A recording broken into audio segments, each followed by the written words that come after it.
சரவணபவ அன்பர்கள் அனைவருக்கும் ஆத்ம வணக்கங்கள். இந்த பதிவு ஏப்ரல் மாதம் நடைபெறவிருக்கும் பொதுவான பலன்களை ராசி பலனாக காணவிருக்கிறோம்.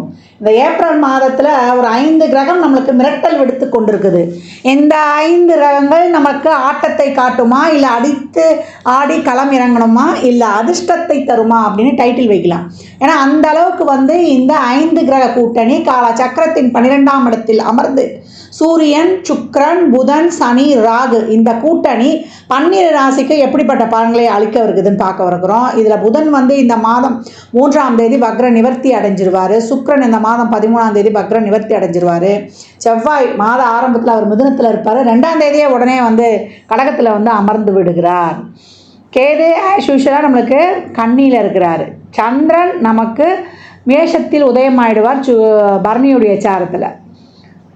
சூரியன் இந்த மாதம் 13ஆம் தேதி மேஷத்துக்கு அமர்ந்துடுவார். குரு ரிஷபத்தில் அமர்ந்திருக்கிறார். இப்போ இந்த குரு சுக்கிரன் பரிவர்த்தனை அதுவும் ஸ்ட்ராங்காக நம்மளுக்கு பலனை கொடுக்க போகுது. இந்த காலகட்டம் சூரியன் ஆன்ம காரகன் மாத பிற்பகுதியில் ஸ்தான பலம் அடைகிறார், உச்சநிலை அடைகிறார்.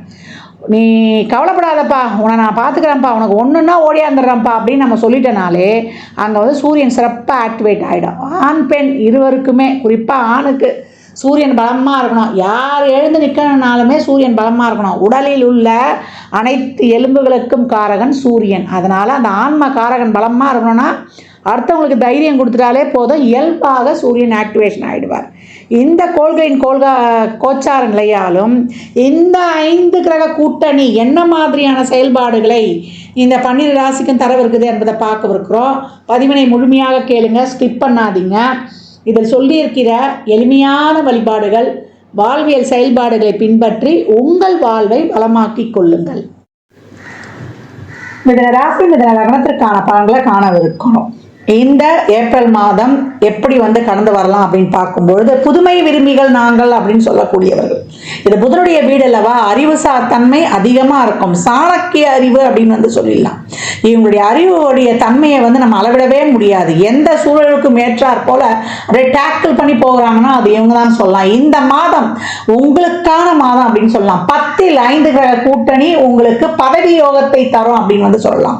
நிரந்தரமா ஒரு வேலைக்கு முயற்சி பண்றேன், நிரந்தரமா ஒரு வருமானத்திற்காக நான் எதிர்பார்த்து கொண்டிருக்கிறேன், கொக்கு மாதிரி சின்ன மீனெல்லாம் விட்டுட்டு ஒரு பெரிய மீனுக்காக காத்து கொண்டிருக்கிறேன் என்பவர்களுக்கெல்லாம் ரொம்ப ஒரு அருமையான ஒரு நேரம் அப்படின்னு சொல்லலாம். 5-12 கூடியவர் பூர்வ புண்ணியாதிபதி இந்த காலகட்டம் உச்ச நிலையை அடைந்து உங்களுக்கு சிறப்பாக ஒரு வாழ்வியலில் அடுத்த நிலைக்கான ஒரு சிறப்பான மாற்றத்தை தரவிருக்கிறார் அப்படின்னு சொல்லலாம்.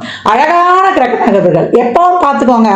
10லும் 11லும் கிரக கூட்டணிகள் சிறப்பாக இருக்கும்பொழுது அது ஒரு நல்ல ஒரு சாதகமான சூழல் அப்படின்னு சொல்லலாம். இந்த காலகட்டம் 10ல் இருக்கக்கூடிய கிரக அமைப்புலாம் உங்களுக்கு பார்த்தீங்கன்னா, உங்களை பொறுத்த வரைக்கும் ராசி அதிபதி இது வரைக்கும் வக்ரமாக இருந்தவர் மாத பிற்பகுதியில் வக்ர நிவர்த்தியும் அடைந்து விடுவார். சுக்கிரனும் உங்களுக்கு வக்ர நிவர்த்தி அடைந்துடுறாரு. 1, 5, 9 இந்த திரிகோண பாவங்களின் சேர்க்கை உங்களுக்கு மிகப்பெரிய ஒரு சாதகமான ஒரு அதிர்ஷ்டத்தையும் ஒரு அனுகரத்தையும் கொடுக்கும் அப்படின்னு சொல்லலாம். மாத பிற்பகுதியில் சூரியன் 11ஆம் இடத்திற்கும் சென்றுடுவார். இந்த காலகட்டம் நீங்க 14 தேதிக்கு மேல எந்த ஒரு முயற்சியும் செய்யக்கூடிய செயல்பாடுகளும் உங்களுக்கு அப்படியே முழுமையான பலன்களை கொடுக்கலாம்.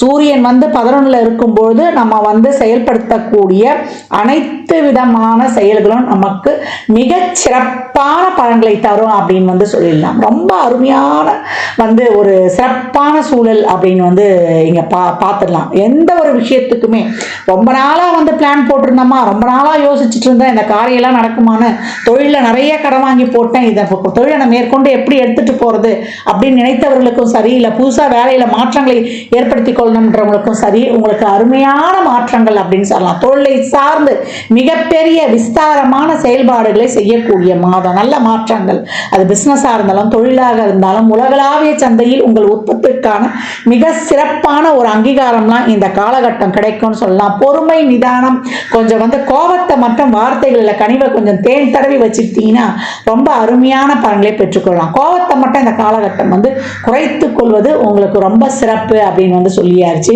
அதுக்கப்புறம் சந்திரன் செவ்வாய் இந்த கூட்டணிலாம் உங்களுக்கு ரொம்ப சிறப்பாகவே சேரும். ரொம்ப அருமையான காலகட்டம் அப்படின்னு சொல்லிடலாம்.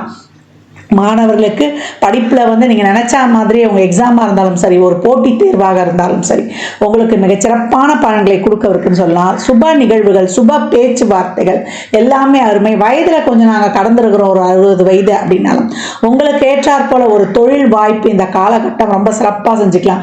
ஒரு வீட்லேயே நான் செஞ்சேன், இல்லை ஒரு ஆன்லைனில் செஞ்சேன், இல்லை நான் ஏற்கனவே வச்சுருந்த தொழிலில் வந்து எனக்கு இப்போ வந்து ரிட்டையர்ட் ஆகிட்டு வந்த இடத்துல மீண்டும் எனக்கு வந்து ஒரு வேலை அமைப்பு கிடைக்குது அப்படின்னு சொல்லி மகிழக்கூடிய அமைப்பு. பிள்ளைகளுக்கான நலன் சார்ந்த விஷயங்கள், பிள்ளை பாக்கியம் இந்த காலகட்டம் கிடைக்கிறது. ஏன்னா 5 உங்களுக்கு 10 கூடியவர் வந்து இந்த காலகட்டம் அவர் பரிவர்த்தனை ஆயிருக்காரு. அவர் 12க்கும் உரியவர் சொல்லலாம். வெளிநாட்டு வேலைக்காக வெளிநாட்டில் ஒரு பிஆர், வெளிநாட்டில் வந்து நாங்கள் வந்து எங்களுடைய தொழில் முன்னேற்றங்களை வந்து சிறப்பாக்கி கொள்ளணுன்றவங்களுக்குலாம் இந்த காலகட்டம் வந்து ரொம்ப அருமையான நேரம் அப்படின்னு சொல்லலாம். எல்லா விதமான புதிய துவக்கங்களுக்கும் உங்களுக்கு இந்த காலகட்டம் ரொம்ப அருமையாக இருக்குது அப்படின்னு வந்து சொல்லியாச்சு. வழக்கு சார்ந்த விஷயங்கள் இதெல்லாம் வந்து உங்களுக்கு ஒரு சிறப்பான ஒரு நிகழ்வு. எல்லாமே மாத ஆரம்பத்தில் வந்து நீங்கள் யோசி வச்சுச்சாங்கன்னா கூட மாத பிற்பகுதியில் அனைத்தையும் செயலாக்கி சிறப்பான பலன்களை பெற்றுக்கொள்ளக்கூடியவர்கள் மிதுன ராசின்னு சொல்லலாம். தொழில், திருமணம், வேலைவாய்ப்பு, குழந்தை பாக்கியம் இதெல்லாம் நம்மளுக்கு ஒரு உடல் ஆரோக்கியத்தில் மட்டும் கொஞ்சம் தசாபுதி சிறப்புலன்னு வச்சுக்கோங்களேன். கொஞ்சம் உடல் ஆரோக்கியத்தில் மட்டும் கொஞ்சம் வந்து கவனம் எடுத்துக்கொள்வது ரிஷபத்துக்கு கொஞ்சம் நல்லாயிருக்கும். இந்த காரம் போன்ற உணவுகளை ரொம்ப புதுசாக அந்த உணவுகளெல்லாம் நான் வந்து ட்ரை பண்ணுறேன் அப்படின்னு சொல்கிறவங்க, அந்த நேரம் தவறி சாப்பிடுவது இதெல்லாம் குறைத்து கொள்ளணும். இந்த அன்டைமில் சாப்பிட்றது, உணவு பழக்க வழக்கங்களை மட்டும் கொஞ்சம் முறையாக கையாண்டுட்டீங்க அப்படின்னா நீங்கள் வந்து இந்த காலகட்டம் அவ்வளோவா கூட அந்த பிரச்சனைகள் இருக்காது. மற்றபடி உங்களுக்கு இதுக்கு முன்னாடி ஒரு நீண்ட நாளாக ஒரு எங்களுக்கு ஆரோக்கிய குறைபாடாக இருக்குதுன்றவங்களுக்கெல்லாம் இந்த காலகட்டம் அருமையான மருத்துவம் கிடைத்து ரொம்ப அசாதாரணமான பலன்கள் கிடைக்கலாம். ஒரு ஆப்ரேஷனுக்கெலாம் நாங்கள் முயற்சி பண்ணி கொண்டிருக்கிறவங்களாம் தாராளமாக இந்த காலகட்டம் அதற்கான செயல்பாடுகளை செய்து கொள்ளுங்கள். எல்லாமே ரொம்ப அருமையாக இருக்குது. உடல் பழக்க வளர்த்துலாம் அந்த வாழ்வியல் பழக்கம்லாம் இருக்குல்ல, மிதுனம் கரெக்டாக வச்சுக்கணும். ஏன்னா நோய் தாக்கம் அதிகமாக இருக்கக்கூடியது. ஏன்னா 6, 8 வந்து இதில் வந்து ரொம்ப ஆக்டிவிட்டி ஆகிடும். அப்போ நோயால் பாதிக்கப்படக்கூடியவர்கள் இந்த மிதுனம் அப்படின்னு வந்து நம்ம சொல்லியிருக்கிறோம். எப்பயும் வந்து உடல் சார்ந்த தொந்தரவு இருந்து கொண்டே இருக்கும். ஏதாவது ஒன்று இருந்துகிட்டே இருக்கும். டாக்டர்கிட்ட போயிட்டா பெரிய லிஸ்டாக போயிட்டு வாங்கன்ற பயமும் இருக்கும். ஏதாவது வீட்லேயே போட்டு கஷாயம் போட்டு குடிச்சிருவீங்க. அதை மட்டும் கொஞ்சம் தவிர்த்துக்கிட்டு உணவு பழக்க வழக்கங்கள்லையும் நம்மளுடைய வாழ்வியல் மாற்றங்கள், காலையில் வந்து ஒரு 9 மணிக்குள்ளே சாப்பிட்றது, மத்தியானம் வந்து ஒரு 2 மணிக்குள்ளே சாப்பிட்றது, இரவு வந்து 7:30க்குள்ளே, நம்ம 2ன்றது 1:30க்குள்ளே முடிச்சிடும். இரவில் வந்து 7:30 மணிக்குள்ளே டின்னரை முடித்து கொள்றவங்களுக்கு ரொம்ப சிறப்பாக இருக்கும். இந்த பழம்லாம் சாப்பிட்றவங்க சாப்பாடுறதுக்கு ஒரு 1/2 hour முன்னாடி சாப்பிட்டுங்க. வார்ம் வாட்டர் ஒரு நாளைக்கு ஒரு 3 லிட்டர் தண்ணி குடிக்கணும். அது எப்படின்னா நம்ம வந்து ஒரு 2-3 மணிக்குள்ளே கொஞ்சம் தண்ணி எடுத்துக்கிறது வந்து கொஞ்சம் நல்லா கொஞ்சம் கூட எடுத்துக்கொள்ளுமோ இல்லையா, ஒரு 1 மணி நேரத்துக்கு 1 மணி நேரம் அந்த மாதிரி எடுத்து இந்த 3 லிட்டரை வந்து நம்ம டிவைட் பண்ணிக்கணும் நைட்டு வரைக்கும். அது எப்படி குடிக்கிறோமோ அந்த மாதிரி பண்ணால் இரவில் வந்து கொஞ்சம் குடிக்கிறத வந்து கொஞ்சம் அளவை கம்மி பண்ணும்பொழுது நம்ம அடிக்கடி எடுத்து நம்ம இந்த பாத்ரூம் போக வேண்டிய அவசியம் கிடையாது. இல்லை நிறைய தண்ணி குடிச்சிட்டோம்னா அந்த காலத்தில். அதனால் 6 மணிக்குள்ளே எவ்வளோக்கு எவ்வளோ நீங்கள் வந்து இந்த 3 லிட்டரை வந்து கொஞ்சம் கூடுதலாக எடுக்க முடியுமோ எடுத்துக்கொள்ளுங்க. ஒவ்வொரு மணி நேரமும் வார்ம் வாட்டராக எடுத்துக்கொள்ளுங்க.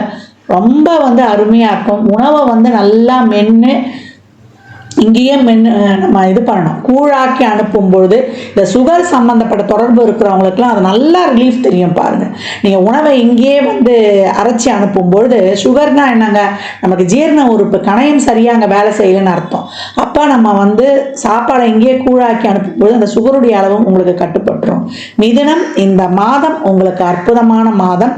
திறமையாக செயல்பட்டு வாழ்வை உங்களுக்கு உரியதாக்கி கொள்ளுங்கள். இந்த மாதம் நீங்கள் வழிபட வேண்டிய தெய்வம் என்னன்னு கேட்டீங்கன்னா முருகனுடைய வழிபாடு தான். முருகனை வழிபட உங்களுக்கு சிறப்பாக இருக்கும். நம்ம கந்த சஷ்டி கவசத்தையும் வேல்மாறலையும் தொடர்ந்து பாராயணம் செய்து கொண்டு வாங்க. வரும்பொழுது உங்களுக்கு நடக்கக்கூடிய பலன்கள் அனைத்தும் இன்னும் வந்து சிறப்பான பலன்களாக அதிகரிக்கும் அப்படின்னு வந்து சொல்லலாம். நிறைய தான தர்மம் பண்ணுங்க. எப்பொழுதும் வந்து நீங்கள் பிறந்த நாளோ இல்லை ஜென்ம நட்சத்திரம் அன்றோ அதே போல் ஒவ்வொரு மாத பிறப்பும் செய்யலாம். இதில் இருக்கக்கூடிய திருவாதிரைக்கு அந்த அமைப்பு சொல்லியிருக்கிறோம். அன்னதானம் எப்படி பண்ணணும்னு நான் பல பதிவில் சொல்லியிருக்கிறேன். இல்லை ஒரு நம்ம பதிவில் பின்னாடியே நான் சொல்லிடுறேன். அந்த மாதிரி பண்ண உங்க வாழ்க்கையில வந்து மிகப்பெரிய மாறுதல்களையும் ஏற்றங்களையும் அருமையாக காணலாம். இந்த காலகட்டம் 12 ராசிகளும் வந்து இந்த அன்னதானம் பண்ணுறதை தாராளமாக பண்ணுங்கள். வாயில்லா ஜீவன்களுக்கு வந்து தாராளமாக உங்களால் இயன்ற உதவிகளை செய்யுங்க. இல்லை அந்த மாதிரி இருக்கிற அமைப்புங்களுக்கு நிதி உதவி பண்ணிடுங்க. முதியோர் இல்லங்கள், தூய்மை பணியாளர்கள், துப்புரவு பணியாளர்களுக்கு உங்களால் இயன்ற உதவிகள்லாம் தாராளமாக செய்யுங்க. ஏன்னா சனி இருக்கக்கூடிய இடம் 12ஆம் இடம். எவ்வளோக்கு எவ்வளோ நீங்கள் தான தர்மங்கள்லாம் பண்ணுறீங்களோ தேவையில்லாத விரயங்கள், நம்ம மனசு கஷ்டப்படுற மாதிரி ஒரு ஹாஸ்பிட்டல் செலவெல்லாம் ரொம்ப குறையும், அனாவசிய செலவு குறையும். இந்த மாதிரி நல்ல காரியங்கள்லாம் செய்யும்பொழுது நம்மளுக்கு சந்தோஷமாக செலவு பண்ணிடலாம். அதே போல் நல்லெண்ணெய், தேங்காய் எண்ணெய், வேப்பெண்ணெய், இழுப்பெண்ணெய், நெய், விளக்கெண்ணெய் போட்டு அந்த 6 தீபம் எழுத்து சொல்லியிருப்பேன் இல்லையா, அதை எப்போல்லாம் டைம் கிடைக்குதோ நம்ம வாசலே ஏற்றலாம். ஷட்கோண தீபம் வாசலே ஏற்றலாம், நடுவில் நெய் தீபமும் ஏற்றலாம், இல்லை முருகர் படம் இருந்தாலும் வைக்கலாம். இந்த மாதிரி ஏற்றி வழிபடும்பொழுது உங்களுடைய அனைத்து விதமான பிரச்சனையும் தீரும். இந்த வேப்பெண்ணெய்லாம் ஊற்றி எழுதும்போது வாசல் எடுத்துங்க. வீட்டில் எழுத்தும்போது 1 சொட்டு 2 சொட்டு அந்த காமாட்சி அம்மன் விளக்குலையே கூட நீங்கள் ஊற்றிடும்போது ரொம்ப சிறப்பாக இருக்கும். கோயிலில் நிறைய உதிரியாக எலுமிச்சம்பழத்தை வாங்கி கொடுங்க. வெற்றிக்கனி 33 எலுமிச்சம்பழம் குலதெய்வ கோயிலில் ஒரு மஞ்சத்தூள், ஒரு குங்கும பாக்கெட்டோட தாராளமாக கொடுத்து வரும்பொழுது உங்களுக்கு மிக சிறப்பான பலன்களை காணலாம் அப்படின்னு வந்து சொல்லியாச்சு. அதே போல் இந்த காலகட்டம் வந்து அனைவருமே நிறைய எவ்வளோக்கு எவ்வளோ பழைய ஆலயங்களுக்கு, சிவாலயங்களுக்கோ இல்லை இறை வழிபாடுகளை மேற்கொள்ளுங்க. அந்த ஆலயங்களில் சென்று அமருங்க. ஏன்னா அந்த பிரமிடு வைடுடைய முழு பலன்களும் ஆலயத்தில் அந்த கோபுர அமைப்பு மாதிரி இருக்கக்கூடிய நம்ம கருவறை வளாகம் இல்லை கோயிலை சுற்றி வர அந்த ஆகர்ஷண சக்தி அப்படியே இருக்கும். அந்த ஆகர்ஷண சக்தி நம்ம உடலில் உள்ள உயிர் சக்தியோடு இணையும் பொழுது மிக சிறப்பான பலன்களை நீங்கள் கண்கூடாக பெற்றுக்கொள்ளலாம். அன்பர்கள் வந்து பதிவினை முழுமையாக கேளுங்க. தாங்கள் கேட்பதோடு மட்டுமல்லாமல் உங்கள் உற்றார் உறவினருக்கும் பகிருங்க. மற்றும் ஒரு சிறப்பான பதிவில் சந்திக்கும் வரை தங்களிடமிருந்து விடைபெற்றுக் கொள்வது ஆதித்ய சொர்ணலக்ஷ்மி. ஜாதகம் பார்க்க விரும்பும் அன்பர்கள் இந்த எண்ணிற்கு ஒரு மெசேஜ் செய்யுங்க. தங்களுக்கான விவரங்கள் அளிக்கப்படும். அப்பாயின்மெண்ட் பெற்றுக்கொள்ளலாம். ஜாதகம் சிறந்த முறையில் கணித்து பார்த்து தரப்படும். வாஸ்து பார்த்து தரப்படும். வாஸ்துப்படி வீடு கட்ட பிளான்கள் போட்டு தரப்படும். எண்ணியல் படி பெயர் வைத்துக் கொள்ளலாம். பிறந்த குழந்தைகளுக்கும் தொழிற்சாலை நிறுவனங்களுக்கும் பெயர் வைத்து உங்கள் வாழ்வை வளமாக்கிக் கொள்ளலாம். சுபமுகூர்த்த நாட்களும் குறித்து கொடுக்கப்படும். இறையருளால் அனைத்தும் நிறைவாகட்டும்.